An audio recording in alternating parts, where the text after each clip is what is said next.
With the Almighty's unending kindness and love, we begin a brand new book, the book of Shemos, the book of Exodus, the book of redemption, the book that begins, of course, with the enslavement and the subjugation of the Jewish people in Egypt, but it continues with the miraculous Exodus and the momentous revelation at Sinai, and it climaxes with the inauguration of the Mishkan, of the tabernacle, and the Almighty being in our midst. The book starts off bad. It gets even worse for the Jewish people before it gets better. But this book is the story of the building blocks of the Almighty's people. Genesis, the book that we, with the help of the Almighty, just finished, that was the story of the fashioning of a glorious family. That family was installed in Egypt, and now that family is going to burgeon and grow and mature into a glorious nation. But as the Almighty promised Abraham, there's going to be a training regimen that's needed. We're going to have to go through the iron crucible of Egypt. We're going to have to be enslaved and tormented. We're going to have to be broken down, broken completely, to be remade into the people that can be rebuilt into the kingdom of priests and a holy nation. So the book starts off with the enslavement, and chapter 2 we read about the birth and the maturation of Moshe. And Moshe ends up in Midian, and he is instructed to go save the nation. We're going to read about the 10 plagues, of course, and the miraculous Exodus. And that's going to begin the period of the 40 years in the wilderness, where the nation is going to be living in this miraculous cocoon of holiness. We're going to read about the revelation at Sinai, and the book will end with 5 Parsha sections on the building of the tabernacle, the mini portable temple. And I'm so excited to study this, to embark upon this journey with y'all. I'm at the Torch Center here in Houston, Texas. It's a lovely day today. I hope y'all are doing well. As always, my email address is rabbiwolbe@gmail.com. List to some of the other podcasts that we have from the Torch Center. I think it's like 15 different shows now from the Torch Center in Houston, Texas. Let's begin. Now, our Parsha is very interesting for a whole host of reasons. It's one of the Parshios that I look forward to every year. I noticed something this year as I was reading through the Parsha, that if you try to imagine what it was like for the nation when they were experiencing what we read about, the nation got a very different experience than what we read. If you think about it from the perspective of the people, our Parsha, it just starts off bad and gets worse progressively, and it becomes completely unbearable. They are a family that grew into a nation, and they have, of course, the legacy of Joseph, but the new Pharaoh doesn't remember Joseph, and they are deceived and eventually enslaved and oppressed and tormented. They're forced to build cities with back-breaking labor. And things get worse. Pharaoh is very paranoid, and he starts killing or tries to kill the Jewish male babies. And then he instructs in a fit of paranoia that all the babies be thrown into the river. And we read in the Talmud how the leader of the Jews, Amram, he said this is just not an environment that we can have families. And he divorced his wife. And everyone else says, well, if Amram divorces his wife, we're going to divorce ours.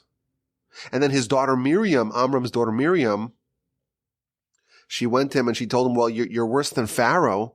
Pharaoh only wants to kill the Jewish males. By separating husband and wife, you're causing that there's no Jewish males and no Jewish females. You're worse. So he remarried his wife, and they did as well. And Amram and his wife Yocheved, the daughter of Levi, they bore a son. But this son was hidden for a couple of months. and then had to be abandoned. This son, the scion of Levi, is adopted, is taken by the daughter of Pharaoh. It's a total disaster. And things just go from bad to worse. That son has to flee the country. He has to escape murder charges after killing an Egyptian man who was striking a Hebrew man. And then we read about the horrific escalation of their suffering, and that is captured by Pharaoh getting stricken with tsaras, with a skin ailment. And to remedy it, he has to bathe, or he chooses to bathe in a bath of the blood of slain Jewish babies, 150 in the morning and 150 in the evening. And the Jewish people, with no hope, just cry out to God. But there's no salvation apparently for them on the horizon. Unbeknownst to them, of course, God hears their cries and proceeds with their salvation. Now, from the perspective of the Jewish people, they're not aware of Moshe and Midian and Jethro and the burning bush and the 7 days of negotiation and objections. They're not aware of any of that. But sometime later, decades after this unusual boy, Moshe, the son of Amram, the younger brother of Aaron and Miriam, after he disappeared, decades later he shows up and he pledges to go to Pharaoh and to persuade him, to convince him, to encourage him to release the Jewish people. And everyone's fired up, and they all begin their defiant march to the palace to demand the release of the Jews. And slowly the marchers drop out. And by the time Moshe arrives at the palace gates, it's just him and Aaron. And when Moshe and Aaron present their case to Pharaoh, instead of Pharaoh agreeing to improve the state of the nation, he exacerbates their circumstances. And he withholds critical ingredients of bricks from them, but not easing up on the daily quota of bricks that he expects from the people. So from the perspective of the masses of Jewish slaves, this Parsha details the awful straits of the nation. It starts off pretty poor, and it just gets worse from there on out. Now, when we read the Parsha, we see a completely different story. For us, from the very beginning, we see the roots of the redemption, the roots of the salvation.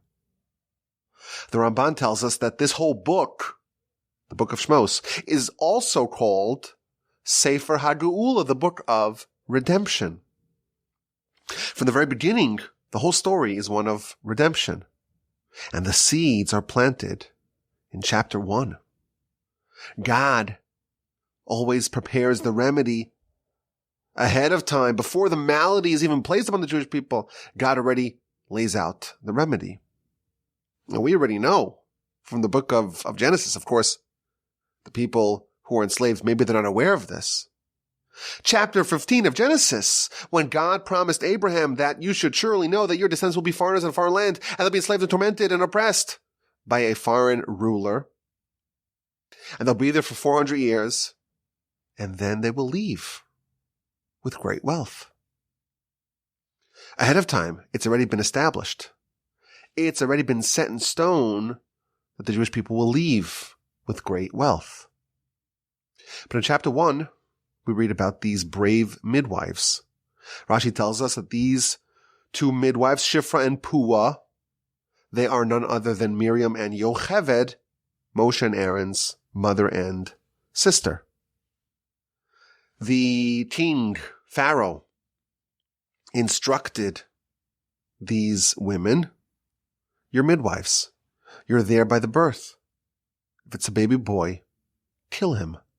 If it's a baby girl, let her live. And these women, they feared God. And they did not hearken, they did not listen to the words of the king of Egypt. And not only did they not kill the babies, they did whatever they can to give them life, to boost them, to strengthen them. And then Pharaoh was disappointed, the numbers, the demographics of what's happening here. And he summons these women. And they are demanded, give us an explanation. Why are you allowing these babies to live? And they respond, well, these Jewish women, they're not like the Egyptian women. They're like animals. And just like animals, you don't need to have a midwife, a doula present. We come, we show up. The baby's already born. We cannot fulfill your plan of infanticide. And the Torah tells us what happens. What's the consequence of the bravery of these midwives? First of all, God did good to them. And the nation burgeoned. They were invested in the growth of the nation. And the Almighty says, okay, I'm going to make sure the nation grows and proliferates and procreates in a prolific fashion. And then verse 21 we read, these midwives, they feared God. The Almighty rewarded them. And he made for them houses. He made them houses. What does that mean? So Rashi tells us that the Almighty apportioned for them the three houses, the three offices of power and influence in the nation. There are three different offices of leadership amongst our nation. The house of the priesthood, the house of the Levites, and the house of the kingdom. And all these three were given to these women, their children, their descendants. They're going to be the families, the houses, the offices, the office holders of these three positions of leadership. And of course, we know the king of the Jewish people is going to be Moshe. And the priest, the high priest of the nation is going to be Aaron. And they are the children of Yocheved, the saviors of the nation. The people that are going to be at the helm of the nation when the nation is going to be saved, they are already designated many decades prior to the Exodus, ahead of time, in the merit of these brave midwives. The ground is being laid for the redemption at the very beginning of the book. Now, chapter 2, we read about Moshe's birth and very unusual childhood. His mother hides him for 3 months. When she can no longer hide him, she does something brave or crazy, depending on how you see it. She puts him in a sealed wicker box. The authorities are coming looking for the babies, and they know that there's maybe a reason to expect this family, the family of Amram and Yocheved, they have a baby. With no choice, she takes her 3-month-old son, puts him in this waterproof box, and allows it to float on the river. And then Pharaoh's daughter comes and she wants to take a bath. She wants to immerse herself in the water. And she sees the box and she stretches out her hand and she grabs it and she adopts Moshe. In a twist of fate, Moshe is actually raised by his biological mother because he refuses to suckle, to nurse from any of the Egyptian wet nurses. And Miriam, Moshe's older sister, she intervenes and she says, well, maybe I could bring you a Hebrew wet nurse. So he's actually raised by his biological mother, but once he was weaned, he was given back to Pharaoh's daughter, and he was raised as a prince in Egypt.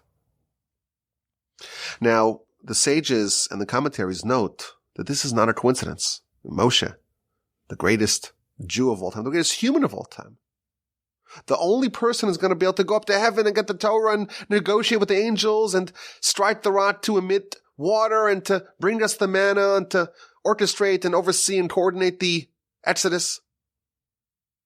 The fact that he was raised in this very unusual fashion, that is not a coincidence. He needed to be raised as a prince.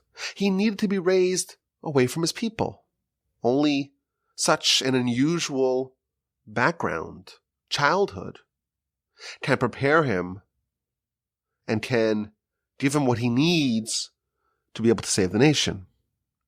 So, for example, the commentaries point out, at the end of Genesis, Joseph tells the Jewish people a special code phrase that the Savior of the Jews will say. Now, the problem is that if everyone knows this code phrase, then the person who deploys it, the person who uses this code phrase, you could say, well, you're not saying it because God told it to you. You're saying it because you happen to have grown up and you were expecting someone to say that. So if the Redeemer of the Jewish people was homegrown, if he grew up amongst his brethren, well, then his foreknowledge of that code phrase would remove any power of him uttering it. Well, Moshe was not homegrown, and he comes, and he's almost 80 years old. Out of nowhere, we kind of lost track of him. He was raised by his mother for maybe a year or two, and that's it. He shows up for one day, a second day, and then he has to flee. So for decades, Moshe is gone. We know his story. We're following his story with Midian and daughters of Jethro and as a shepherd and the burning bush. We know what happened to him. The Jewish people have no idea. He shows up. He's 80 years old and he drops the bomb. He drops the special code phrase. And now he has some credibility. But besides for that, the fact that Moshe was raised as a prince, as royalty, as a person of immense power, as a person who is in the halls of power, that gives him an indispensable quality that he's going to need to lead the nation. There's an amazing Ibn Ezra. This is in chapter 2, verse 3 of our book. He says something wonderful. The Almighty's plans are always very deep and profound. And we can't really fathom what the Almighty is really planning. And then he speculates, maybe the Almighty orchestrated it that Moshe should grow up in the palace so that he has the disposition of a prince. He has the attitude of a person of power. He has the stature and the distinction and the status of an important person, of a person who carries weight, and he has that ingrained in him from the very beginning. Moshe is not someone who is meek, who is timid. He is accustomed to stature. He's well-trained in matters of greatness. It's important that Moshe is going to be the leader of the Jewish people. He shouldn't be a lowly person, a depressed person, a person lacking confidence, a person who grew up as a slave and was systematically oppressed. Moshe needs to have strength. He needs to have confidence. He needs to have panache. He needs to have the ability to be a risk taker.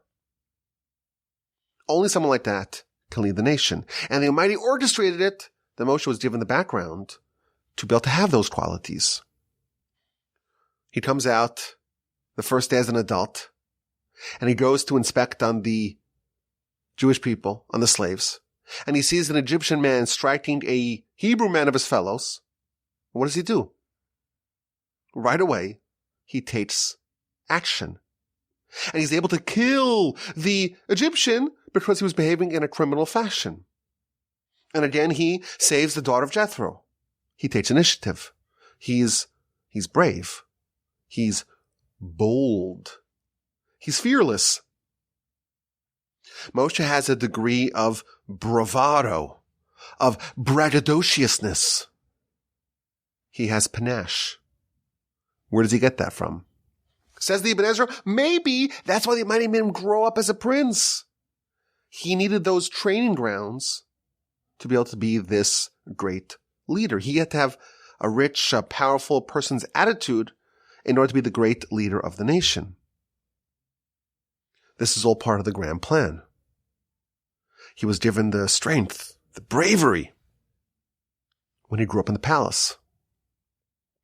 Then the Ibn Ezra adds another idea. He says, well, if Moshe grew up amongst the Jews, it would be very hard for them to take him seriously. Had they known him since he was a kid, they would have familiarity with him, and they would consider him, he's just one of the boys. He's one of the boys. It's hard to accurately judge those who you grew up with. It kind of clouds your impartiality. The people you grow up with, it's hard for us to view them as, in a different light, as giants, as titans. It would be hard for the nation to accept Moshe if they remember him I remember as a kid, I was in his class, he was nothing special. Maybe he's a little talented, a little precocious, yes. But it's really hard to submit to the leadership of someone that you grew up with. And again, the Almighty is positioning Moshe for what it takes to lead the nation. Now, Moshe has some uncommon qualities, as we can evidently see. He grows up, and right away, he goes to check up on his brothers. He goes out to see the suffering of his brethren. And the Midrash tells us this is why he merited prophecy. He left his perch as a prince, and he went out to talk with the small people, with the enslaved masses, with the lowly people. He lowered himself to their level. God says, you lowered yourself, I will do the same to you. I will leave my heavenly perch, and I'll talk to you. Moshe is unable to stand idly when he sees injustice. The Egyptian man who strikes the Hebrew man, Moshe kills him and buries him in the sand. The next day, Moshe intervenes when he sees two Hebrews scuffling. Now, Siddur tells us that this is none other than the two rabble-rousers, Dathan and Abiram, Dathan and Abiram. And when Moshe tries to intervene, they say to Moshe, who put you in charge? Who rendered you as a man? Rashi tells us, you're just a youth. You're not in charge.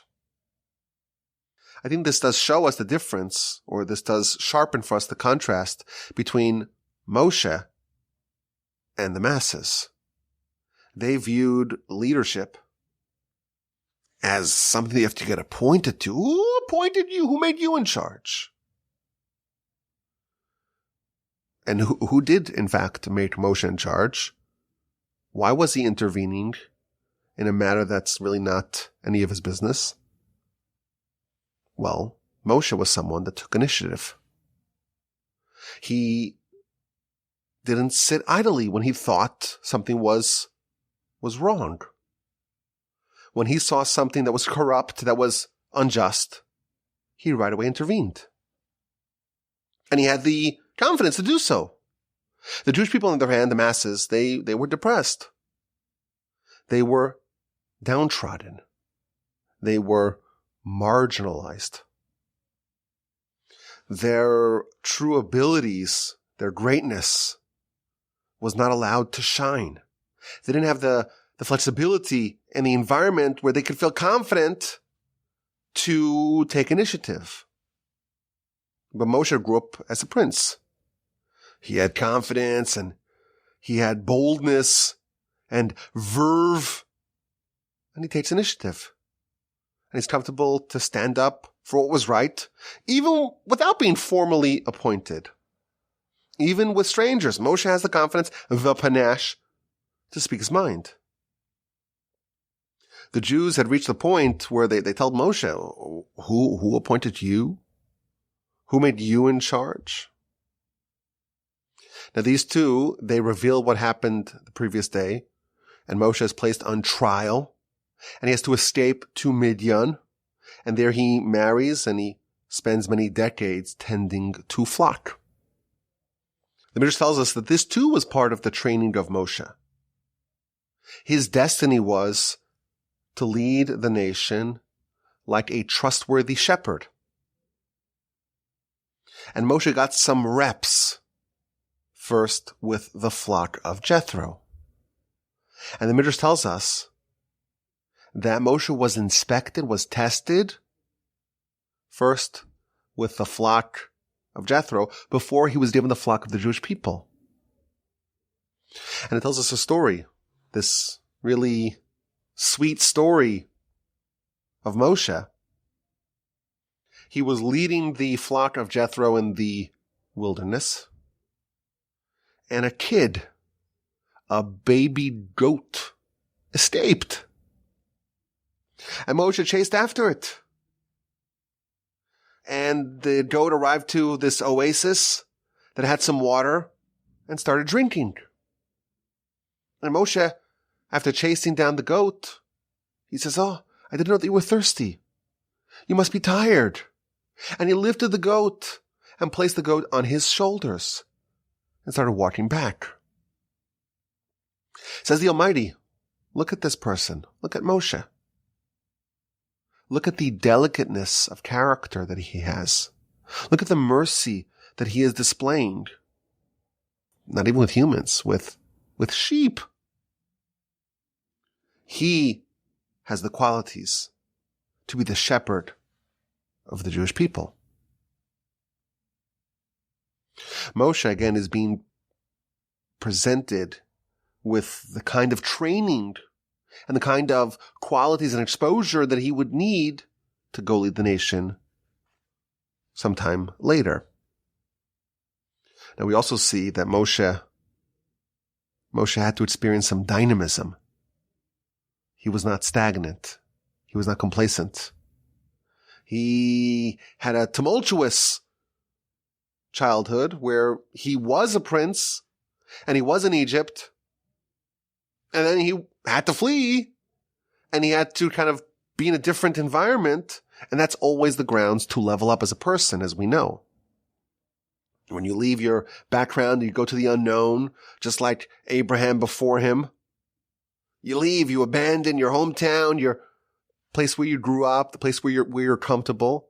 That's always an opportunity to leave your childhood and your immaturity and your previous sense of who you are, what your limitations are. Leave it all behind. He arrives in Midian. Of course, as we mentioned earlier, he's again pitching fights, but these are not the kinds of fights that are problematic. These are righteous battles, defending the defenseless, protecting the innocent, saving the vulnerable girls, the daughters of Jethro, from their assailants.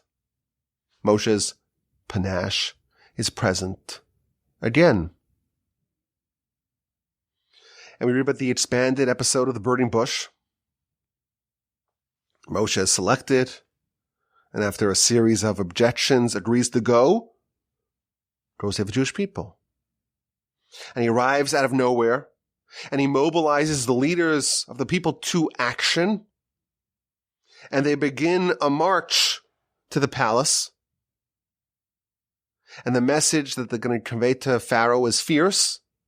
God tells him, I want you to tell Pharaoh, demand of him to release the nation, and if not, I will kill your oldest son. This is a pretty, shall we say, combative message. Imagine what kind of chutzpah you need to tell a totalitarian autocrat, the most powerful person in the world, if you don't listen to me, I'm going to kill your firstborn. This is temerity. This is panache. This is fearlessness. This is the boldness of a leader. Now, chapter 5, we read about how Moshe and Aaron go to Pharaoh. Initially was Moshe and Aaron and all the leaders. Rashi tells us that those other leaders, they slunk away in fear. Maybe they were initially eager to go demand the release of the Jewish people. They got close. And only Moshe and Aaron were brave enough to barge in and demand that Pharaoh release the Hebrews. Again, we see the quality of leadership. Being willing to do things that maybe carry with it some risk, some danger. Moshe does it. Aaron does it. These are leaders. Now, although the initial petition fails to gain the nation's release, and in truth, their situation deteriorated, the truth is, we mentioned this in the past, I believe, the fact that Pharaoh did not release them and instead exacerbated their circumstances and withheld from them the critical ingredients of the bricks. We know that God told Abraham that his descendants are going to be enslaved for 400 years. In truth, the Jews were only enslaved in Egypt for 210 years. So sages tell us that the fact that when Moshe initially came to save the Jewish people, things got worse, the enslavement intensified, that achieved the aim of compressing the final 190 years that they had to be in Egypt into just a few months of brutally intense servitude.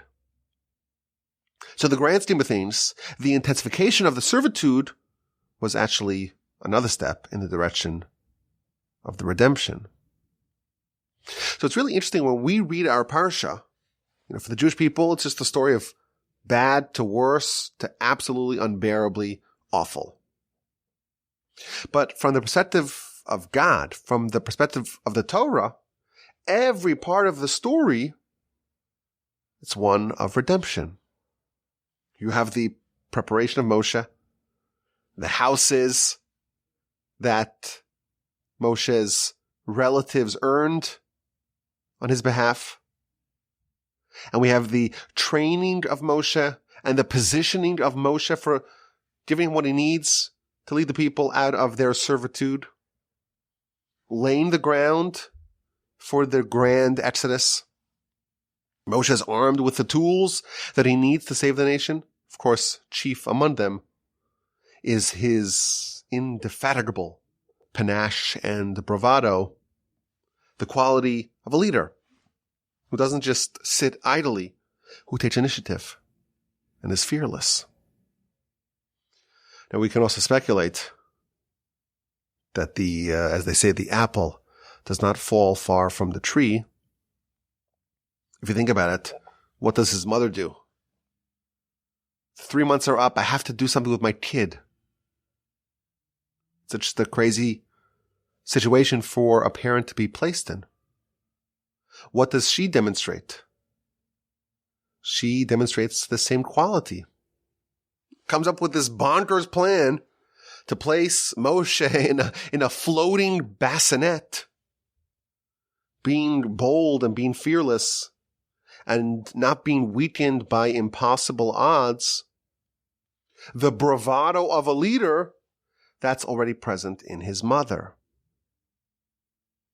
So I think we're getting a picture of what Moshe was composed of.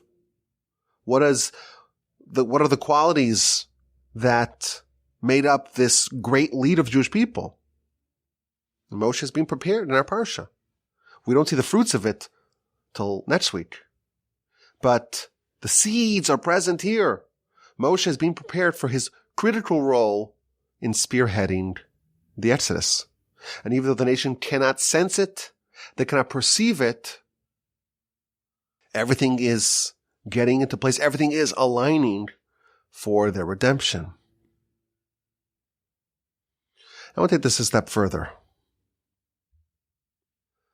Miriam and Yocheved, Shifra and Puah, as they're called, they're very brave.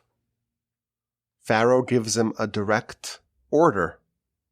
Kill the boys, save the girls, and these women, these midwives, disobey. Not only that, they don't kill the boys, but they go to the opposite extreme. They provide life for the babies. And Pharaoh summons them and demands an explanation. And they say, well, these women, they're like animals. They don't need a doula. They don't need a midwife. By the time we arrive, the babies are all born. And these women are rewarded for their bravery, for their fear of heaven. And they're given houses. What houses? Are these French colonial houses? What houses? So Rashi tells us 3 houses. The houses, the offices of leadership. The house of the Kohen, the house of the Levite, and the house of the king. Now here's the observation. Those houses, those offices, have we ever heard about them before? Where did we hear about these houses previously? Well, it was just last week. Chapter 49 of the book of Genesis, in the blessing of Reuben. He's told, "You're my firstborn, the first of my strength, my initial vigor. You were supposed to have power. You were supposed to have might." What does Rashi say? You're the firstborn. You were supposed to have the priesthood. You were supposed to have the monarchy. If you look at the translation of the Onkelos, he adds another thing. You were supposed to be the firstborn. You were supposed to have the birthright. And we know that the Levites were swapped with the firstborn. So there's an amazing theme here. Reuben lost 3 houses. The house of the firstborn / Levite-ism, the house of the Kohen, of the priesthood, and the house of the monarchy.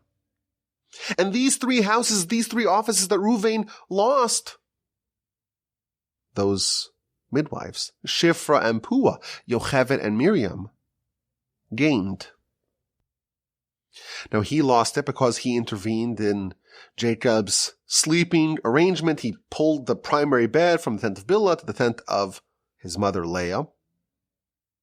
And he lost those houses, and what he lost, these women acquired. Evidently, these women are the opposite of Reuven. They gained what he lost. Why? What about these women demonstrate the opposite of what Reuven did? Now, what's really interesting about this is that, we talked about this primary or a primary element of leadership is the quality of being bold and brave and taking action and not just to sit around and wait for someone else to take care of things. Taking initiative, being bold, being fearless, doing things. That is a primary component of leadership. And Moshe displays it again and again. Of course, he was positioned for it as well. But if you look at Reuven, he seems to fit the bill. He is not pleased with the fact that his mother's being mistreated, in his opinion. Rachel dies and Jacob takes his primary residence and moves it from the tent of Rachel to the tent of Bilhah. Now, Leah was a primary wife. Bilhah was a secondary wife. He thought this was an affront to his mother. And like a leader, you would imagine, he takes initiative. He does something. He doesn't just sit around and hope someone else will improve it. Reuven, as well we know earlier in the Torah, when his mother had 4 sons and she ceased bearing any more children, this is in Parshas Vayetze, Reuven went out to the field. He didn't just sit around. He went out to the field and he found those dudaim, those special herbs believed to enhance fertility. And he got it for his mother. Again, we see the quality of taking action, of taking initiative. If you read that and said, what's the difference? Reuven has what it takes. He seems to have this grand quality of leadership. The jumbling of the bed that disqualified him from leadership, we can argue that's an action of great boldness, of panache, as we like to say. Yet for that, he was booted from the leadership. I think this brings us to the second principle. We could say that Reuven took repeated steps to advance the agenda of his mother. His mother ceases to have children, and he searches. He's going to find those dudaim, those aphrodisiacs for his mother. He is pro-life, procreation, pro-natalism for his mother. For his mother, yes, but not for Rachel. He wanted his mother to have more time with Jacob. He wanted Leah and not the other wives. So he removes the bed from the tent of Bilam, places it in Leah's tent. He had panache, we can say. He had the quality of being a prince, of believing in himself, of doing things when others were docile. But he was selective in what he used it for. He wanted one particular wing of the family to thrive, to grow. For the others, he didn't really care for the others. So he had some of the qualities of leadership, but not all, and therefore he lost those 3 houses. By contrast, these women, they're aggressive, they're bold, they're fearless, they are risk takers, they're willing to endanger themselves, but it's all for the benefit of others. They weren't selective. They were willing to risk everything so that the Jewish people in general grow. Reuven was willing to risk a lot so that the family of Leah would grow. And that's why he's not a candidate to lead the whole nation. But they are worthy of earning those houses that he lost. We talk about panache and initiative taking and being aggressive. And that's very important. But an indispensable element of leadership is that it has to be directed outward towards other people. And that's why Reuven lost it, and these women secured it, those houses, those offices. They earned it. If you look at Moshe is someone who doesn't just sit around. He takes action. He's a leader. But you'll notice, in every instance that he takes initiative, it's always for the benefit of others. He is a prince. He could stay in the ivory tower of the palace and live a life of luxury while other people are suffering. And Moshe goes out. He goes out to see the state of his brethren, to commiserate with them. And then he sees an Egyptian man striking a Hebrew man of his fellow, and he could very easily just say, yeah, not my problem. But what does he do? He stops this crime and he punishes the perpetrator. The next day does the same thing. He intervenes when the 2 Hebrews are fighting. And for that, he is almost killed and he has to escape. And he arrives in Midian, and again he takes initiative to save the daughters of Jethro from their oppressors. Moshe is a prince. He has the bravado and the braggadociousness and the panache, but he is deploying it for others. And then God says, okay, you're my man. Burning bush. Moshe, go save the Jewish people. I'm going to give you, here's the crown. Wear it. You're deserving of it. And suddenly Moshe becomes diffident. And he objects again and again and again and again. Multiple objections. A whole series of objections. Where's that panache that you told me about? Where's that leadership? Where's that boldness? Where's that confidence and belief in yourself? Where's that? Moshe has supreme confidence. Moshe takes action. Moshe believes in himself. Moshe has verve and vigor and panache. I really enjoy that word. I'm going to say it over again. Panache. even though it doesn't quite mean what I'm using it to mean. You'll forgive me. I like the word. What can I say? In the Parsha podcast, I'm just acquiring that word. I'm appropriating that word to mean what I want it to mean. It's close enough. Moshe has the boldness. And somehow, God says, okay, you're in charge. You're my representative. You're my emissary. Suddenly Moshe says, well, what am I going to say? How am I going to tell Pharaoh? What's your name? What's going to be? Send Aaron. Moshe is the model of the great leader. He doesn't want it for himself. He does have this quality, this tremendous quality of being a prince. But when it comes to himself, to his own honor, to his own career, to his own advancement, he's not going to use it.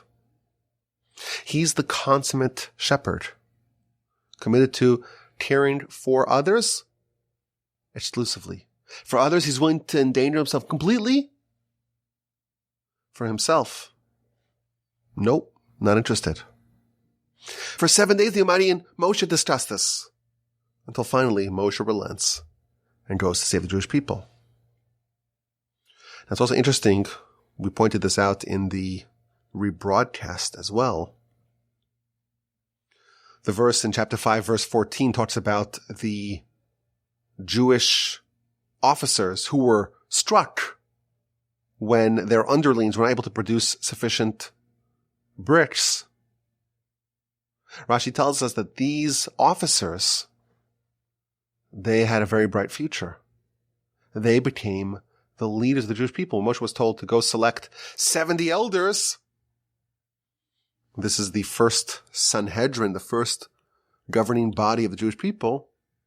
Who did he select? He selected those officers. Again, the qualities of leadership that are required are selflessness and empathy and willing to suffer on behalf of your constituents. Moshe was bold. He was a prince. He did have that wonderful quality of panache. But this, without that, is insufficient. You need the boldness. You need the capacity to act like a prince, to be fearless. Panache is king. But to be a leader, it has to be properly targeted. When that fearlessness is directed for the benefit of others, then you are deserving of those houses. Then you are worthy of leading the Almighty's flock. So I think there are some lessons of what we discussed today that could be very beneficial for us. This Parsha is a tale of two stories. The Jewish people, it's just a unrelenting seriatim of suffering. When we read it in the Torah, we read it with Rashi, we read it with the commentaries, with the Talmud, it's a very different experience. Which version is the accurate story of what happened? The Torah is telling us this is the actual story. And the people, the players involved, they weren't even aware of the real story. The way the Almighty perceives it, the truthful way that this story actually went down, that this time period went down, it's a story of redemption from beginning to end. And this, I think, could be a very helpful thing to keep in the back of our minds. Whenever we're going through something, whenever we're experiencing an unpleasant period, we have to remember that sometimes, or quite likely perhaps, our story, our suffering may be very different than the way the Almighty sees it. And we don't know because we don't have the full picture. And the Jewish people, they figured it out 80 years later. But it's a nice idea to remember what we experience, what we undergo in real time, and the way we perceive what's happening to us may be very different than whatever the Almighty is cooking up for us in heaven on high.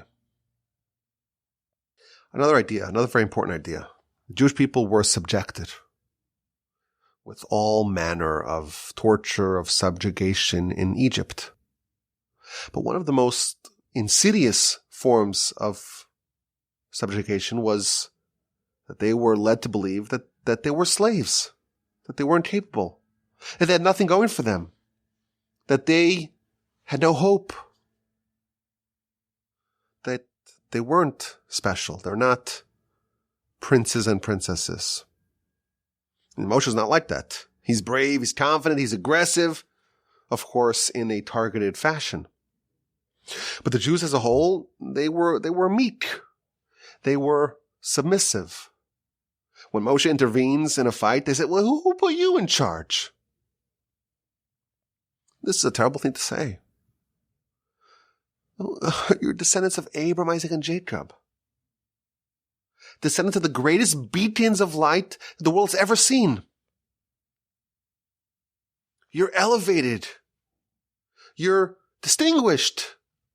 You're important. You're powerful. What happened to this family? They became spiritless and weak-kneed and timid and obsequious and slavishly servile.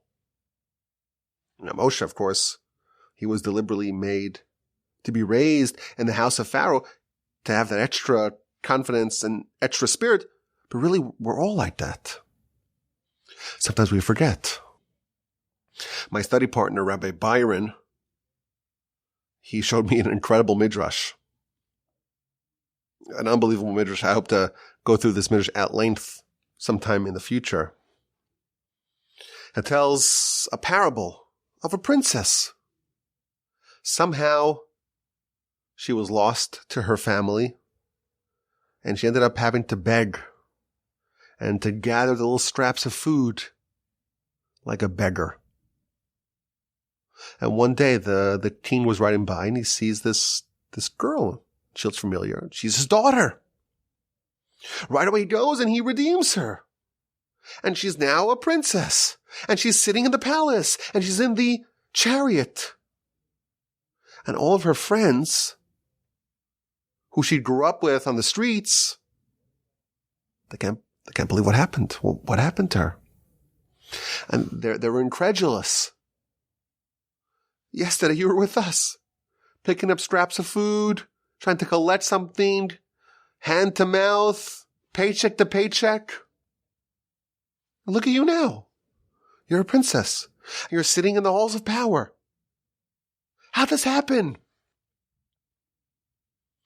And the princess responds, just as you cannot fathom how this happened, and you're just incredulous to see this transformation, I'm the same way. I'm also incredulous. I have no idea how this happened. That's the parable. That's the analogy.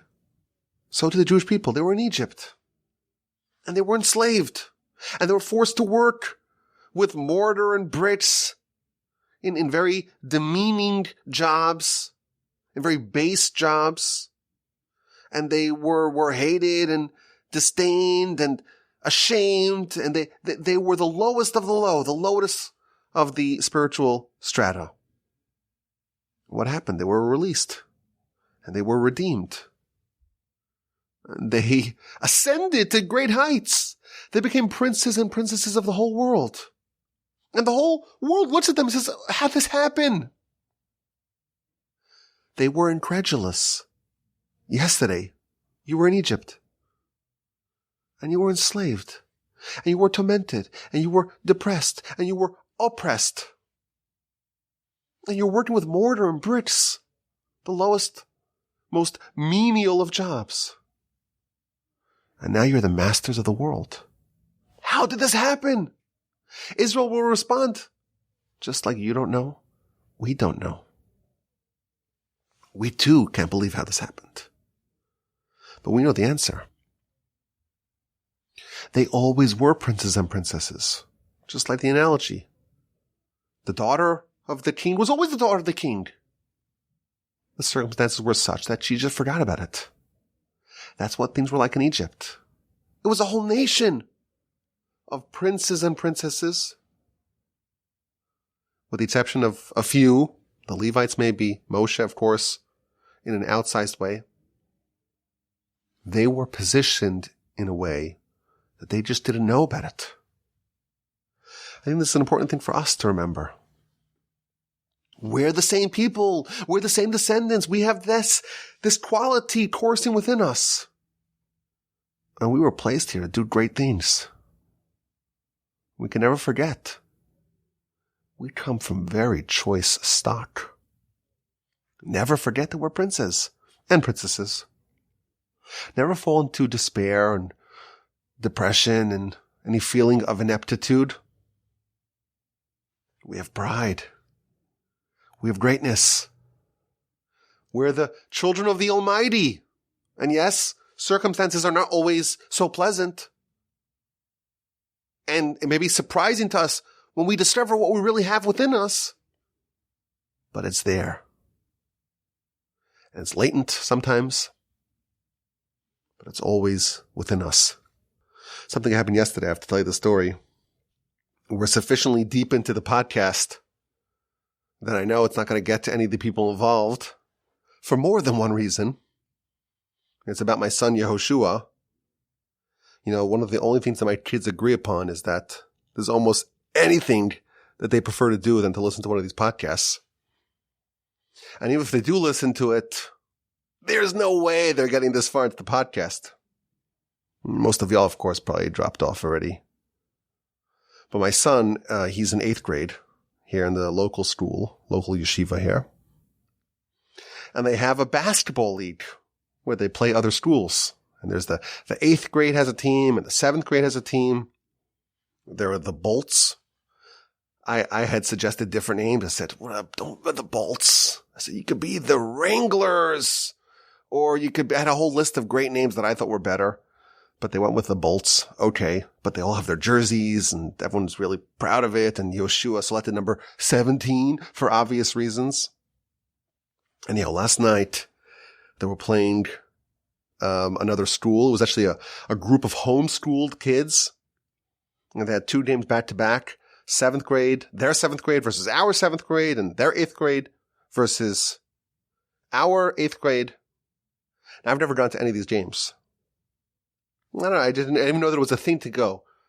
So I told my son, I said, come on, give me 25 points. Score 25 points, which is a lot. I don't think he's ever scored that much. But anyhow, he went for the earlier game, the 7th versus 7th grade game.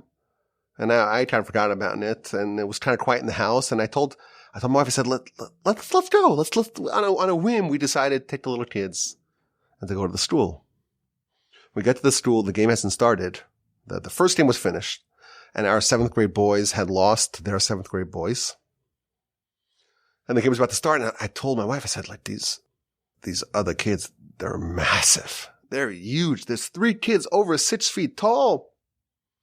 And I was kind of assessing the opponents. One of the opponents, he had all the gear, all the paraphernalia, the armbands and the sweatbands and the sweatpants and the headbands. I knew he wasn't for real. He's over accessorized. It's not a good sign. But the other kids look big and strong and they looked legit. And their 7th grade had beaten our 7th grade. So I was a little worried. But the 8th grade game had a very different result.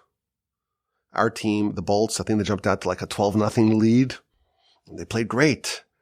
Aggressive defense and great energy in offense, and they hit their shots and jumping the passing lanes and clutch passing. And they absolutely destroyed, eviscerated, shellacked their opponents. Final score was 81-35. And Yoshua had just an incredible game. I was going nuts on the sidelines. Incredible. He had 35 points. I think he had a double-double. Incredible defense, aggressive defense, great passing, heads-up play. And he's also guiding and directing all his teammates where to stand and how to position themselves. Unbelievable game. Best game he's had. But I'm swelling with pride there on the sidelines. And then one of the people there tells me, he says, it was unbelievable. At the beginning of the game, Everyone has jitters. Everyone has butterflies. There's a lot of spectators and all that.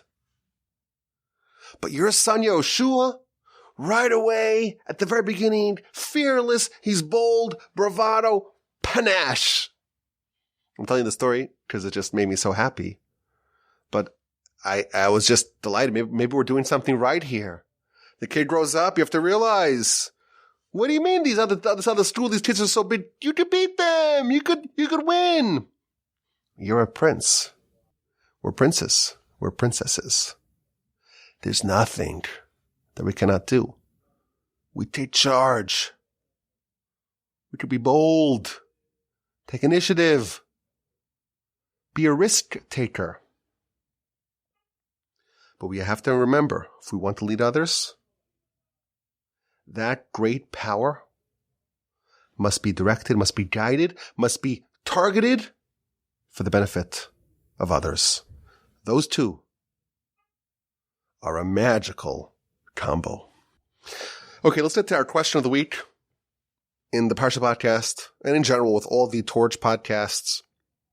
We're trying to get a little smarter, raise our IQ just 1 or 2 points every week. And of course, we're trying to raise our Parsha IQ. But we're also trying to raise our general intelligence. Why? Because the Torah is the only thing that we know of clinically proven to raise one's intelligence. So we have an idea, and then we have a question. IQ. Here's the question. It's a fun question. Chapter 2, verse 3 of our book. It tells us of the floating bassinet. Moshe's 3 months old. They can't keep him home anymore. And his mother makes a box, a wicker box. And she places Moshe in the box and places it in the sea, in the river.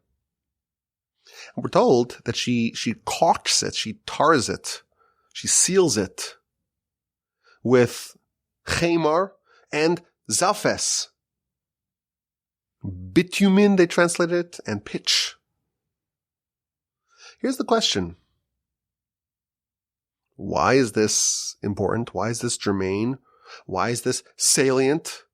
This is like the most unimportant, trivial detail. The material of the waterproofing of this floating bassinet. Why is that necessary?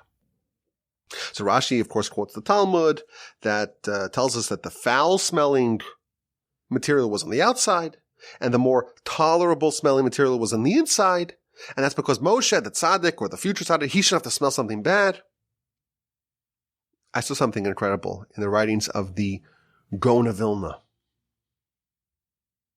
He says that the Hebrew words chemar and zafes, which are these materials, chemar on the inside and zafes on the outside, the gematria,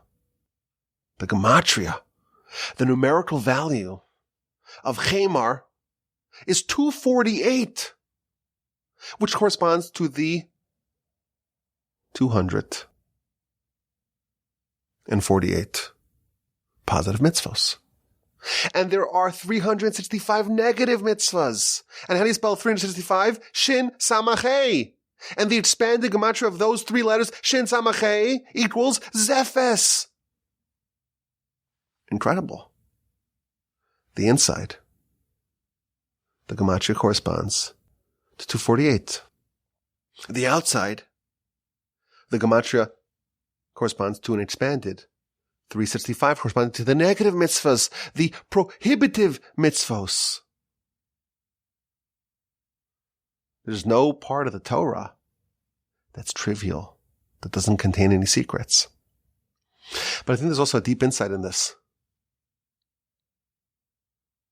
Torah, mitzvahs, they're there to protect us. They're there to prevent us from drowning. And it's comprised of 2 things, the internal and the external. Our fortress against destruction, on the outside of it, you have the negative mitzvahs, the prohibitive mitzvahs. And this is things that we don't do, and that keeps those forces away. And the positive mitzvos, they're internal, and they enrich our life from within. What an incredible idea. Just a one line in the Gaon of Vilna. Absolute, sheer genius, as we have come to expect from him. We're here. It's the book of Exodus. It's Parsha Shemos. And I'm in the Torch Center in Houston, Texas. The website for the Torch Center for Torch is torchweb.org. You can find a link in the description of this podcast and every other podcast that we do here. It's the 7th year of the Parsha podcast. We're up to the book of Exodus. With the help of the Almighty and with your dedicated and committed listenership, I hope you had an incredible week hitherto. I hope it just gets better. It just improves from here on out. Have an incredible day. Fantastic rest of your week. A splendid, superior, elevated, enriching, invigorating Shabbos upcoming. And please God, with the unending help of the Almighty, we'll gather together again next week for the next installment of the Parsha podcast. My email address is rabbywalby@gmail.com.